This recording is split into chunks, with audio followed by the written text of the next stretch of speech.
Hey everybody, welcome back to the Nintendo Bros. This is my terrible voice now, I guess. But we are playing Soul Blazer, and I'm about to touch Lisa in the face with my Dream Rod. I love it. Man. Like, I still love that little bump. Like, what is going on there? Anyway, I'm gonna butt fart place the Dream Rod on the girl's head. Ah! Oh, man. Daddy, where are you? Oh, no! You're back on the boat. I keep calling it a boat. It's not a boat. Yeah, I mean, it's clearly not a boat because there's, like, pillars where the water is, so that would be a really bad boat if it was, like, permanently attached to the ground, you know? Yeah, I just realized I didn't read any of that. Who are you? Why am I here? I ask myself that every fucking day. Why is anyone here? Yeah, really. Oh my, who are you? Get out of my house! Oh shit! You put your Dream Rod on my face, and I don't like that. Wait, I'm sorry for yelling at you. Please come back and listen to my story. No, you hurt my feelings. It's kind of rude, I guess. I had a very strange dream. It was about my father and someone who looked just like you. My father told me to give this paintbrush to you and tell you all I know. The paintbrush is all I have left for my father. I hid it somewhere. I don't know where. I know you need it, but I'm not gonna tell you. When you come back... how she... What? I was gonna say, I like how she just hides her father's only paintbrush and just, like, somewhere. It's like, oh, I forgot where I put it, though. I know it was important to him. Like, because I'm not gonna just, like, give it to anybody. But I put it somewhere, and then I forgot where it was. Ah, dang it. I really should start carrying around a notepad. Dang it. Alright, so I gotta go back to where that dream occurred, basically. Because that happened in real life also. Bubble! Alright. Ah! That's how dreams work, right? It's like... That's absolutely how dreams work, Steven. It's like you go to sleep and then you're actually somewhere. But if someone wakes you up, then you're still in your bed. That's really weird. Yeah, butt fart relieved Leo's brush. Sleep is a thing. Hey, welcome back to Amazing Commentary starring two morons. And I took metaphysics, and I should know what dreams are. I don't. They cover dreams in physics class. It's in week 8. Well, I was going to say philosophy. No. Oh. Physics. Oh, no? Physics? Okay. Chemistry. Not biology or... No, physics. I guess... Like right. Electromagnetism. Well, I think that a dream class would be best being, like, in, business or something. Because it's serious business if you have a dream where you're constantly running from someone bigger. Oh, you have found my father's paintbrush. I was almost going to say toothbrush again. I will now... You found my father's toothbrush. Gross. I will now tell you what I know. One day... Why didn't you just tell me? One day, she's like, oh yeah, that's the history of my father. One day, as I returned from shopping, I found a note. Lisa pulled out the note and began to read. Just say it. Lisa, I won't be able to see you for a while. If you have any problems, please see the village chief. Take care of your friends, Turbo the dog, Lou the dolphin, Gnome the snail, and Marie the doll. The animals mentioned in the letter were once my father's pets. I don't understand what he's trying to say, though. I know you're a complete stranger, but will you please search for my father? Okay, a couple of things. First of all, a doll is not an animal. Secondly, how are they your friends? I mean, I like how it's like your friends, but then it also says Turbo the dog. Like, Turbo the dog isn't my friend. Well, I mean, I guess it's her friend. Alright, here we go. So now I'm in the painting now. By the way, I feel like we should probably mention that we recorded way past this already. And... shit! Uh-oh. And just like now, I fucked up. And what happened was we had some really, really bad, like, frame rate problems and playback issues and stuff. And so now we're doing it all over again. So, like, unfortunately, like, some of the things, I can't remember what we've talked about and what we haven't. Well, I remember there was that story about you were telling in one of the episodes that we recorded before, about the guy and his bad parking job, and yeah, that I should probably just tell that story now.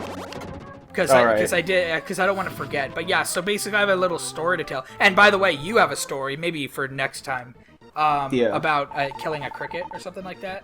Yeah, there was a cricket involved. A cricket was involved in this story. In this murder. Sure. Oh, fuck. So anyway, this happened like a couple months ago. Actually, like 6 months ago or so, like summer. Yeah, but I was out to lunch with everyone at work. We went to Jersey Mike's in La Cañada, and when we pulled into the parking lot, some dude was in a parking spot, and like halfway in the parking spot, like he was halfway in the spot, and I took a picture of it because it was hilarious. So I'm gonna put the picture up now. And so I don't know if I can't really remember. I haven't looked at the picture in a little while, but like if you can't see the actual front of the curb, like where the front of the car is supposed to be, just believe me that he's like halfway in the fucking spot. And it's a green spot too. It's a 20-minute spot specifically for another business. So like many laws were broken, or at least grazed over. And also I didn't get, because also you have to keep in mind, like it was super bright outside, so it was kind of hard to like look at my screen while I was taking a picture. But anyway, and his rear passenger side wheel was up on the fucking curb. It was ridiculous. It looked like he had died, and then like he became a ghost and flew away. That was sort of my best guess as to what happened. But which at that point he should be thanking me for taking a picture. But anyway, so I took a picture because like what the fuck. But I didn't really think of anything, you know. I take pictures of shit all the time. But then when we were in line for Jersey Mike's, it was this like 5-foot, 50-year-old like Middle Eastern dude with more chest hair than I've ever seen, like combined, and like from anybody ever in time. And he came right up to my fucking face, and he was like, "Why did you take a picture of my car?" And I'm like, "What?" And he's like, "You took a picture of my car outside. Why did you take a picture of my car?" And I said, "'Cause you're parked like halfway in the fucking parking spot." I didn't say the F word. That would have been naughty. But I said, "You were like halfway in the spot, and that's no good." And he's like, "I didn't give you permission to take a picture of my car." And I was like getting pissed, like, and like it was packed in Jersey Mike's, and everyone was kind of looking over at us. So I was getting kind of like red and like embarrassed of the whole situation. And so and you know, it's like escalating. He's getting like more and more pissed off. And then my coworker Brett was ahead of me in line, and he kind of saw that something weird was happening, and so he turned around to the dude and he was like, "Yo, chill out," you know. And, you know, so Brett kind of had my back and everything in case things got weird. Fuck! But,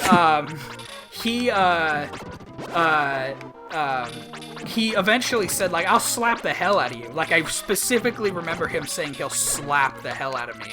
And in half disbelief of what he had said, and half I legitimately could not hear his accent, I went, "What did you say?" And then he kind of, like, stood there for a second, and he's like, "I didn't give you permission to take a picture of my car." And we went back and forth, and finally I guess he gave up because everyone was looking at us, and so he started to leave. And as he was leaving, his son, who was probably like older than me, who was with him but didn't say anything the entire time, was like, "Go play more video games," as they left. And I thought somebody else had said that to the old guy. And I was like, that's a weird thing for somebody to say in that scenario.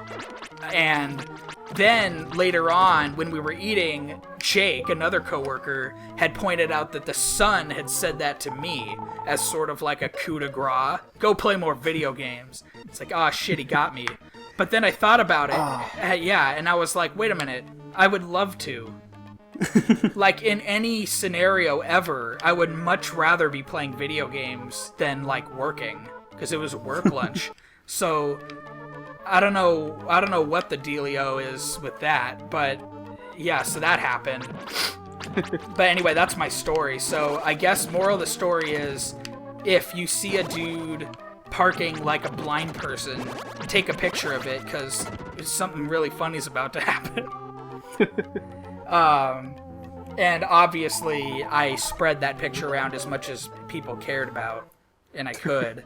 Like, you know, I didn't care that much before, but he got in my face about it, so, like, this picture of your car is going up on Twitter and Imager and Facebook and I'm making social media accounts just to post it, like... Like, I'll find a way to put a Vine up of it. Yeah, right, I should have. This was way before Nintendo Bros. But, yeah, so anyway, that's my story.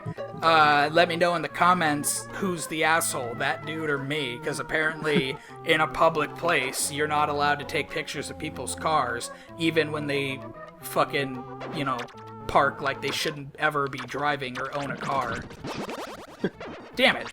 But yeah, so I told that story last time, and I got to tell it again. So, good day for me. And I should also mention that I'm getting really, really close to the boss. In fact, it's like coming up like right now. So I'm definitely gonna try to beat the boss in this episode.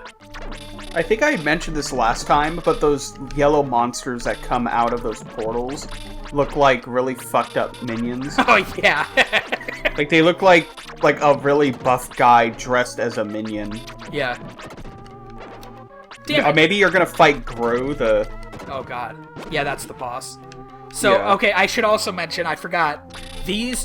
fuck. These, you can kind of hear, like, that clang, like clang, metallic. clang. I can't kill these enemies. They have a monster lair. It's right here.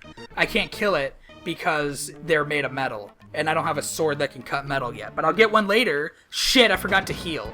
I better make sure I've got this. Oh, whoops. Oh. That would have been bad.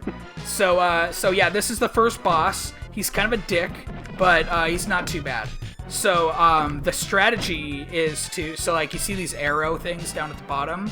This one is pointing down, which means it makes me want to go down, so it's kind of hard to move up.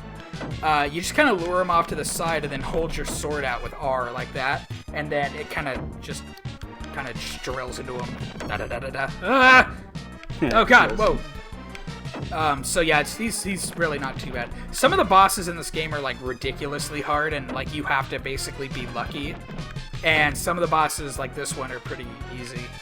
So no worries here. He's gonna be dead in the next slice and dice. Wah, wah, wah, wah, wah, wah. Yeah. Nice. And just like that, boom. Yeah, listen to that music.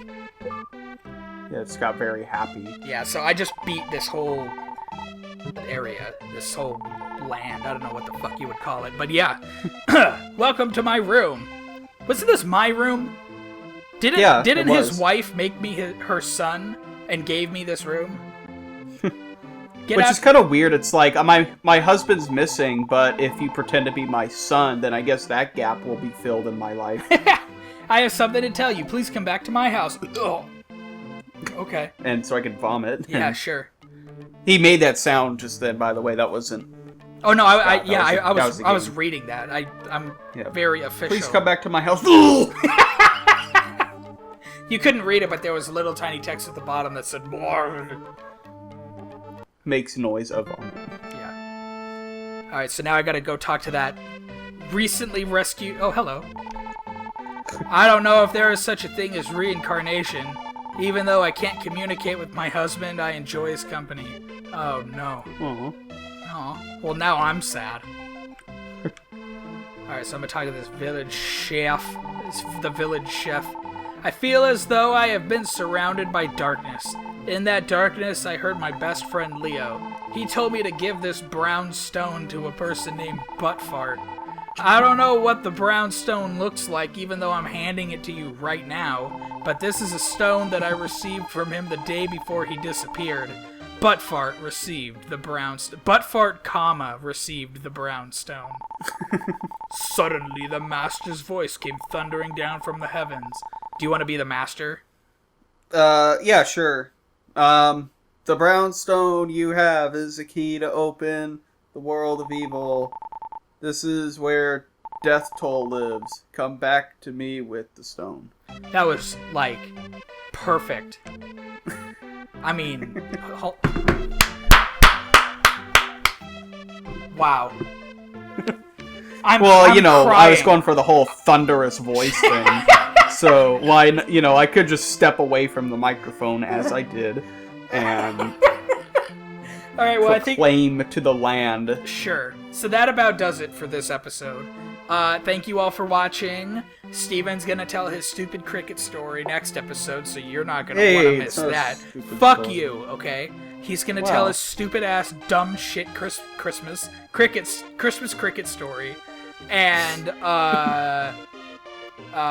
it should be great. So yeah. So look forward to that, and we'll see you guys tomorrow. Thank you for watching, and remember to comment to tell us anything you want. And also check out our Twitter and our Vine. So goodbye, everybody. Alright, bye everyone. See you tomorrow. I feel bad for this goat. Yeah, he had a family, right? Like he's the lonely goat. Yeah. Sad. Wow. Now I feel bad. Sure. What a bummer.